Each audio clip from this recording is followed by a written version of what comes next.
താമരശ്ശേരിയിൽ 2 സ്കൂളുകളിലെ 10ാം ക്ലാസ് വിദ്യാർത്ഥികൾ തമ്മിൽ ഏറ്റുമുട്ടൽ. ഒരു വിദ്യാർത്ഥിക്ക് ഗുരുതരമായി പരിക്കേറ്റു. ചുങ്കം സ്വദേശി മുഹമ്മദ് ഷഹബാസിനാണ് പരിക്കേറ്റത്. ഈ കുട്ടിയെ സ്വകാര്യ ആശുപത്രിയിൽ നിന്നും കോഴിക്കോട് മെഡിക്കൽ കോളേജിലേക്ക് മാറ്റി. തലയിൽ ആന്തരിക രക്തസ്രാവമുണ്ടായ കുട്ടിയുടെ ആരോഗ്യനില അതീവ ഗുരുതരമായി തുടരുകയാണെന്ന് ഡോക്ടർമാർ അറിയിച്ചു.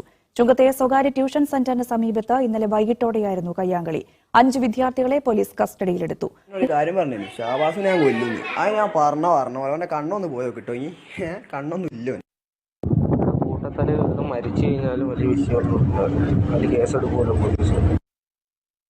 കേസ് ഉണ്ടാവില്ല, കേസ് തള്ളി പോകും. കാരണം ഓരോ ഇങ്ങോട്ട് വന്നത്.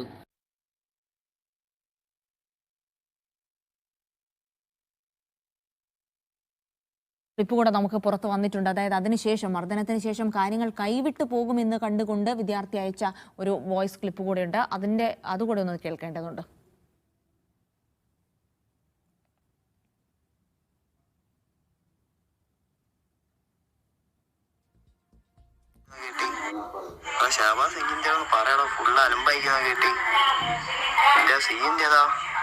ഇങ്ങനെ ചൊറയുവായിക്കൊണ്ടാ ഇങ്ങനെയാണ് ഞാൻ വിചാരിച്ചില്ല. ഇങ്ങനെ ഒഴിവായിക്കൊണ്ടോ എന്താ എനിക്കെന്താ പ്രശ്നമുണ്ടോ? ഷാബാദേ ണ്ടേ പൊരുത്തപ്പെട്ടോ. ഞാൻ എന്നോട് കൊറേ പറഞ്ഞല്ലേ മോനെ, ഞങ്ങൾ ചൊറക്ക് നിക്കില്ല. പിന്നെയും ഞങ്ങൾ എന്നിട്ടും എന്നോട് ചൊറക്ക് നിന്നില്ലല്ലോ. ഇത്രയൊക്കെ പറഞ്ഞിട്ടും ഞങ്ങൾ എന്നോട് എന്തേലും പറഞ്ഞു ഇല്ലല്ലോ. ഈ മുകളിൽ അയച്ച മെസ്സേജ് ഞാൻ എന്നോട് നല്ലോണല്ലേ പറഞ്ഞു. എന്നോട് അങ്ങനെ ചൊറ ഒഴിവാക്കാനായിട്ട് നിൽക്കുക. ഒഴിവാക്കി പോകുമ്പോൾ പിന്നെയും വന്നതാ.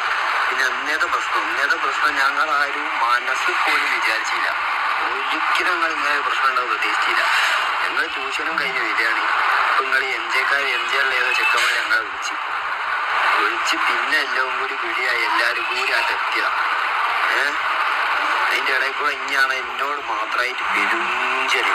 ഞാൻ എന്തേതാ പിന്നെ ചെയ്യേണ്ടി പറഞ്ഞതാ. പിന്നെ കൂട്ടതല്ലായി കുഞ്ഞെന്നെ കണ്ടല്ലേ ഒക്കെ.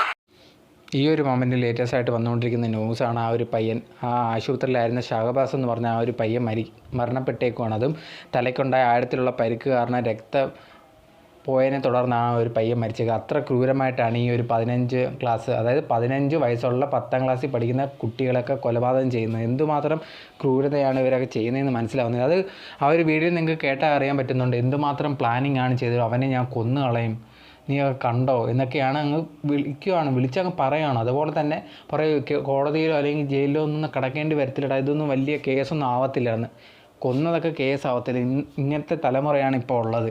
എന്തൊക്കെ ലഹരി വസ്തുക്കളൊക്കെ ഉപയോഗിച്ച് അങ്ങനെ ഇരിക്കുമ്പോഴാണ് ഈ ഓരോ ദിവസം ഓരോരോ കുറ്റങ്ങളെല്ലാം കൂടി വരുവാണ് ഇവിടുത്തെ നമ്മുടെ കേരളത്തിലെ കാര്യങ്ങൾ. സോ ഇതിനെക്കുറിച്ച് ഫുള്ളായിട്ട് അറിയാത്തവരുണ്ടെങ്കിൽ സംഭവം എന്താണെന്ന് പറഞ്ഞാൽ ഇവർ ട്യൂഷൻ സെൻറ്റർ ഉണ്ടായിരുന്നു. നമ്മുടെ കുട്ടികൾ 8-9 ക്ലാസ്സിൽ 10ലും ക്ലാസ്സിൽ പഠിക്കുന്ന കുട്ടികളൊക്കെ ഉണ്ടായിരുന്നു അവിടെ പഠിക്കുന്നത്. അപ്പം അവിടെ അവസാന ദിവസം ഫെയർവെല്ലൊക്കെ ആയതുകൊണ്ട് ഒരു ഫംഗ്ഷൻ പോലെ അവർ എല്ലാ വർഷവും നടത്തുന്ന രീതി നടത്തി. അപ്പോൾ എല്ലാ സ്കൂളിലുള്ള പിള്ളേരും അവിടെ ഉണ്ട്. അവിടെ വെച്ചൊരു പാട്ട് പോലെ ഡാൻസ് കളിക്കാൻ വേണ്ടി പാട്ടൊക്കെ ഇട്ടിട്ട് കയറുന്ന ഡാൻസ് കളിക്കുന്ന സമയത്ത് ഈ ഒരു പാട്ട് എന്ത് ചെയ്തു നിന്നുപോയി. ഇതിൽ ബാക്കി അവിടെ നിന്ന് പിള്ളേർ കൂവി. ആ ഒരു പിള്ളേർ ഈ 2 സ്കൂള് തമ്മിലാണ് അടിയുണ്ടായത്. ആ അടിയുണ്ടായി അതിനുശേഷം ഉണ്ടെങ്കിൽ അവരെല്ലാവരും പിരിഞ്ഞു പോയൊക്കെയാണ് ചെയ്തത്. ഈ സംഭവം നടക്കുന്നത് ഞായറാഴ്ചയാണ് നടക്കുന്നത്. അതിന് ശേഷം ഉണ്ടെങ്കിൽ ഈ ഒരു ഷഹബാസ് എന്ന് പറഞ്ഞ ഈ ഒരു മരിച്ചുപോയ പയ്യൻ്റെ കൂട്ടുകാരെയൊക്കെയാണ് മറ്റന്മാർ അടിച്ചതൊക്കെ. അപ്പോൾ ഇവരുണ്ടെങ്കിൽ ഇതിനിടെ സംസാരവും കാര്യങ്ങളും അങ്ങനെയൊക്കെ പോയിക്കൊണ്ടിരിക്കുമ്പോഴാണ് ഓപ്പോസിറ്റ് വേറെ സ്കൂളിലുള്ള പയ്യന്മാർ ഒരു സ്വന്തമായിട്ട് ഇൻസ്റ്റാഗ്രാം അക്കൗണ്ട് ഇതൊക്കെ തുടങ്ങിയിട്ട് അതിൽ ചാറ്റിംഗ് ഒക്കെ തുടങ്ങിയത്. ഇവനെ ഷഹബാസ് ഇടപെട്ടിട്ട് അവനെ ഇതുപോലെ കൊല്ലും എന്നുള്ള കാര്യങ്ങളൊക്കെ നിങ്ങൾ ആദ്യമേ കേട്ട വീഡിയോയിൽ പറഞ്ഞ പോലെ. അതിന് ശേഷമാണ് ഇത്രയും ദിവസം കഴിഞ്ഞിട്ട് വ്യാഴാഴ്ച ദിവസം എന്ത് ചെയ്യുന്നത്, ഈ ഒരു അടിയിലേക്ക് പോകുന്നത്. അങ്ങനെ അടിക്കിടയിൽ ഈ ഒരു ഷഹബാസിന് അത്ര ക്രൂരമായിട്ടുള്ള പരിക്കൊക്കെ വരുന്നത്. ഇതിൽ തലയ്ക്ക് നല്ല രീതിയിലുള്ള പരിക്കുണ്ട്. ആ ഒരു പരിക്ക് എന്തെങ്കിലും ആയുധങ്ങൾ വെച്ച് അടിച്ചതോ എന്തെങ്കിലും ആവാനാണ് ചാൻസ് എന്നാണ് ഇതുവരെ വന്നിട്ടുള്ള റിപ്പോർട്ട്. മറ്റവന്മാരെ അറസ്റ്റ് ചെയ്തിട്ടുണ്ട്. ഇതെന്താണ് ഇവിടെ നടക്കുന്നതെന്ന് നമുക്ക് മനസ്സിലാവുന്നത്. ക്രൂരമായിട്ട് ഒരു പയ്യനെ ഒരു ട്യൂഷന് കൂടെ പഠിച്ച ഒരു സഹപാഠി പോലുമില്ല, അവൻ അവിടെ പഠിക്കുന്ന പോലുമല്ല, അവൻ്റെ ഫ്രണ്ടിനെ അടിച്ചു. അപ്പോൾ അതിൻ്റെ കാര്യത്തിന് വേണ്ടി വന്നു. അത് ഭയങ്കരമായിട്ട് ഇഷ്യൂസായി. അവനെ കൊല്ലുമെന്നൊക്കെ ആയി. ഈ പറഞ്ഞ കേട്ടില്ല, ആ ഒരു വീഡിയോ തന്നെ നിങ്ങൾക്ക് പറയുന്നത് കേൾക്കാൻ പറ്റുന്നുണ്ട്. ഈ കുഴപ്പമൊന്നുമില്ലടാ, കേസൊന്നും ആവത്തില്ല, എന്ത് കേസാവത്തില്ലെന്നും. ഇതാണ് ഇപ്പോൾ ഉള്ള പ്രശ്നം. ഒരുത്തിനും ഒന്നിനെയും പേടിയൊന്നുമില്ല. നമ്മുടെ നിയമത്തെ ഒന്നും തന്നെ പേടിയില്ല. എന്തും ചെയ്യാമെന്നുള്ളൊരു രീതിയിലേക്ക് വന്നേക്കുവാണ്. അതുകൊണ്ട് നമുക്ക് എന്തും ചെയ്യാം, കോടതിയോ നിയമങ്ങളൊന്നും നമ്മളെ ശിക്ഷിക്കത്തില്ല എന്നുള്ള കാര്യങ്ങളൊക്കെയാണ് പറയുന്നത്. അതിന് ശേഷം ആ ഒരു അടി നടന്നതിന് ശേഷമുള്ള കാര്യങ്ങളും അവൻ പറയുന്നുണ്ട്. കുഴപ്പമൊന്നുമില്ലടാ കണ്ടില്ലേ അടിച്ച കാര്യങ്ങളൊക്കെ, അതിനെക്കുറിച്ചൊക്കെ ആ ഒരു വോയിസ് ക്ലിപ്പ് ഇട്ടേക്കുവാണ്.